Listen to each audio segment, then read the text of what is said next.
ಸಹಕಾರದಲ್ಲಿ ಯಶಸ್ವಿ ಆಗುತ್ತದೆ ಅನ್ನುವಂಥ ವಿಶ್ವಾಸದೊಂದಿಗೆ ಯಾವ ಮಗು ಈಗ ಒಂದು ಮಗು ಇರ್ತೈತಿ, ಆ ಮಗು ಏನಾದರೂ ಟಿ ಸಿ ತೆಗೆದುಕೊಂಡು ಹೋದ, ಒಬ್ಬನೇ ಮಗು ಇರ್ತಾರೆ, ಅವರು STMC ಸದಸ್ಯರಾಗಿರ್ತಾರೆ.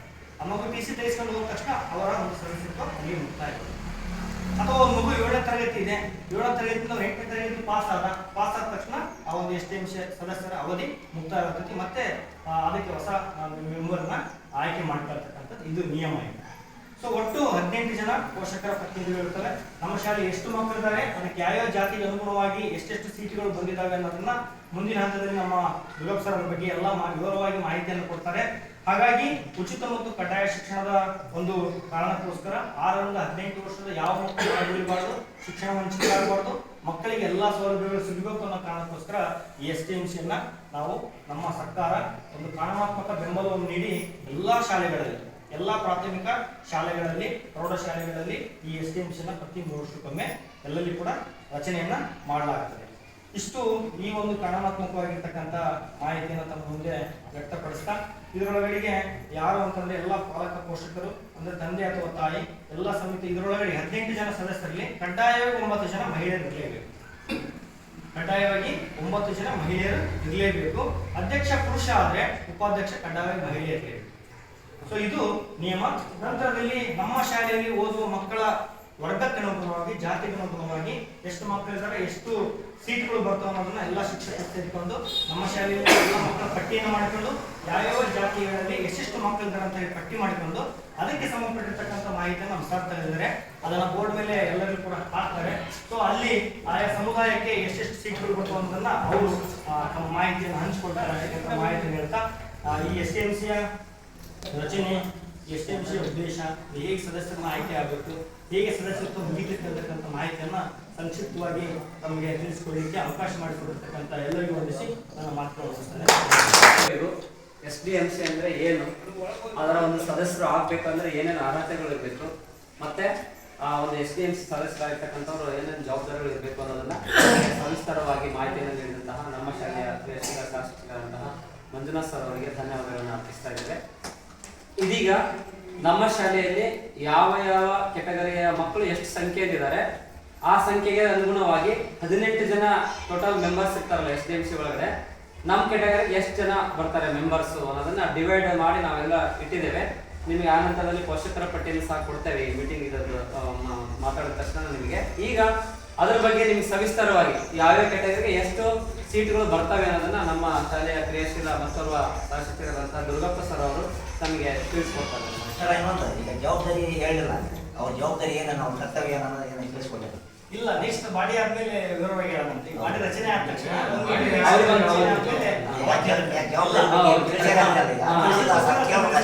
ಸರಿ ಸರಿ ಸರಿ ಯಾಕೆಲ್ಲ ಸುಮ್ಮನೆ ಕುತ್ಕೊಂಡು ಏನು ಕೇಳಿಲ್ಲ, ನಾವು ಹೇಳಿಲ್ಲ ಅಂತ. ಎಲ್ಲರಿಗೂ ಮುಂಜಾನೆ ವರ್ಷದ ದಿವಸ STMC ರಚನೆಗೆ ಆಗಮಿಸಿದಂಥ ಎಲ್ಲ ಪಾಲಕ ಪೋಷಕರೇ ಹಾಗೂ ಎಲ್ಲ ಶಿಕ್ಷಣ ಪ್ರೇಮಿಗಳ ಹಾಗೂ ಹಿರಿಯರೇ, ನಮ್ಮ ಶಾಲೆಯಲ್ಲಿ ಒಟ್ಟು ಮಕ್ಕಳು 225 ಮಕ್ಕಳಿದ್ದಾರೆ.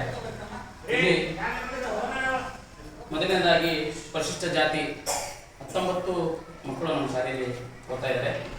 SCಯಲ್ಲಿ 19 ಮಕ್ಕಳಿದ್ದಾರೆ. ಇವ್ರಿಗೆ ಬರ್ತಕ್ಕಂಥ ಮೀಸಲಾತಿ ಸ್ಥಾನ 2.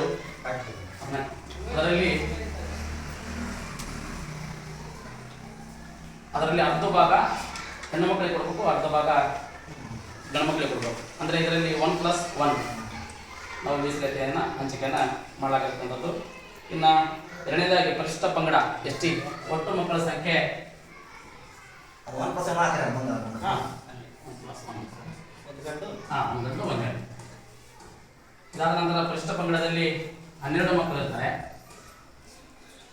ಇಲ್ಲಿ ನಾವು ಕೊಡುವಂಥ ಮೀಸಲಾತಿ 0.96 ಬರುತ್ತೆ. ಇಲ್ಲಿ 1 ಸೀಟನ್ನು ನಾವು ನೀಡಲಾಗುವಂಥದ್ದು.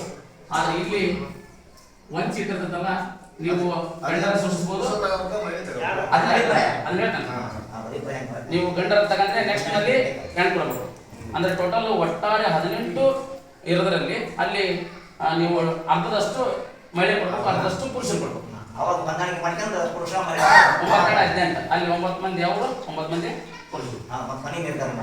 ಆ ರೀತಿ ಹಾಗಾಗಿ ಇಲ್ಲಿ ನಾವು ಎಸ್ ಟಿ ಟೋಟಲ್ ಮಕ್ಕಳು 12 ಇರೋದ್ರಿಂದ ನಾವು ಒಂದು ಸೀಟನ್ನು ಇಲ್ಲಿ ನಿಯಮದ ಪ್ರಕಾರ ಮೆನ್ಷನ್ ಮಾಡಿದ್ದೀವಿ. ಇನ್ನದಾದ ನಂತರ ಅಲ್ಪಸಂಖ್ಯಾತ ಅಂದರೆ ಮೈನಾರಿಟಿ, ಇಲ್ಲಿ ಒಟ್ಟು ಮಕ್ಕಳ ಸಂಖ್ಯೆ 12 ಮಕ್ಕಳು ಇರೋದ್ರಿಂದ ನಮ್ಮಲ್ಲಿ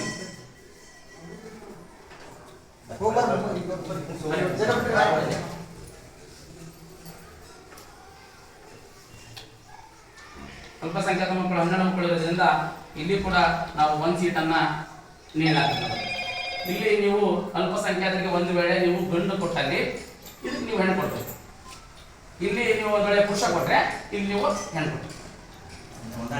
ಒಟ್ಟು ಟೋಟಲ್ ಅಲ್ಲಿ 9 ಮಂದಿ ತಾನ ಮಹಿಳೆಯರು, 9 ಮಂದಿ ಪುರುಷರು. ಇನ್ನು ಕೊನೆಯದಾಗಿ ಹಿಂದುಳಿದ ವರ್ಗ OBCಯಲ್ಲಿ ಪ್ರಮುಖವಾಗಿ ಲಿಂಗಾಯತರು, ಗಾಣಿಗರು, ಕುರುಬರು, ಗೊಲ್ಲ, ವಿಶ್ವಕರ್ಮ, ಜಂಗಮರು, ಹಡಪದ, ಬಾರಿಕ, ಮಡಿವಾಳ, ಪಿಂಜಾರ, ಭಾವಸಾರ ಕ್ಷೇತ್ರ ಹೀಗೆ ಹಲವಾರು ಕಡೆಗಳಿಂದ ನಮ್ಮ ಮಕ್ಕಳು ನಮ್ಮ ಶಾಲೆಯಲ್ಲಿ ಓದ್ತಾ ಇದೆ. ಅವರೆಲ್ಲರನ್ನು ನಾವು ಸೇರಿಸಿ OBC ಅಂತೇಳಿ ಸರ್ಕಾರದ ಆದೇಶದ ಮೇರೆಗೆ ಒಟ್ಟು ಮಕ್ಕಳು 187 ಮಕ್ಕಳು OBCಯಲ್ಲಿ ಬರುವಂಥದ್ದು. OBCಯಲ್ಲಿ ಬರುವಂಥದ್ದು 187 ಮಕ್ಕಳು ಇದರಲ್ಲಿ ಬರುವಂಥದ್ದು. ಇದಕ್ಕೆ ಮೀಸಲಾತಿ ಒಟ್ಟು 14 ಸೀಟ್ಗಳನ್ನು ನಾವು ಹಂಚಿಕೆ ಮಾಡಬೇಕು. ಇಲ್ಲಿ 7+7 ಇದರಲ್ಲಿ ಮಾತ್ರ ನೀವು ಗಂಡು ಹೆಣ್ಣು ಡಿಸೈಡ್ ಮಾಡಿದ್ರೆ ಇಲ್ಲಿ ನೀವು 7+7 ಸಿಗ್ಬೋದು. ಒಟ್ಟಾರೆಯಾಗಿ ನೀವು ಒಟ್ಟು 18 ಮೀಸಲಾತಿಗೆ ಅನುಗುಣವಾಗಿ ನಾವು ಹಂಚಿಕೆಯನ್ನು ಮಾಡಬೇಕು. ಇದರಲ್ಲಿ ಏನಾದರೂ ಡೌಟ್ಸ್ ಇದ್ರೆ ಸ್ವಲ್ಪ ಈಗ ಅದನ್ನ ಈಗ ರಿಲೀಸ್ ಮಾಡ್ತಾರೆ. ಸೈನ್ ತಗೊಂಡ್ರೆ ಈಗ 75 ವರ್ಷ ಅದು ಮೀಸಲಾತಿ ಏನು ಅನುಗುಣವಾಗಿ ಪಾಲಕರು ಬರಬೇಕಲ್ಲ, ಅದ್ರ ಪ್ರಕಾರ ನಾವು ಸೈನ್ ತಗೊಂಡು ಅದಕ್ಕೆ ನಾವು ಎಷ್ಟು ಸಂಖ್ಯೆ ನೋಡ್ಕೊಂಡು ನಿಮ್ಗೆ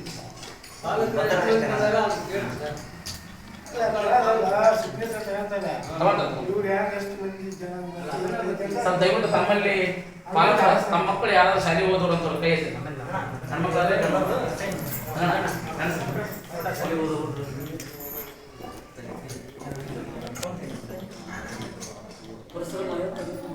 ಅವ್ರಿಗೆ ಗೊತ್ತಾಯ್ತು ಬಿಡ.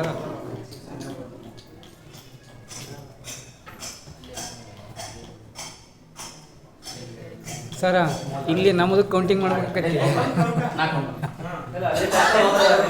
ಹೆಚ್ಚು ಕಮ್ಮಿ 33 ಜನ ಇದ್ದಾರೆ.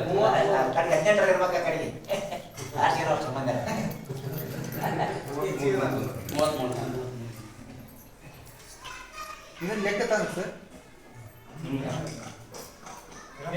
ಮಕ್ಕಳದವರು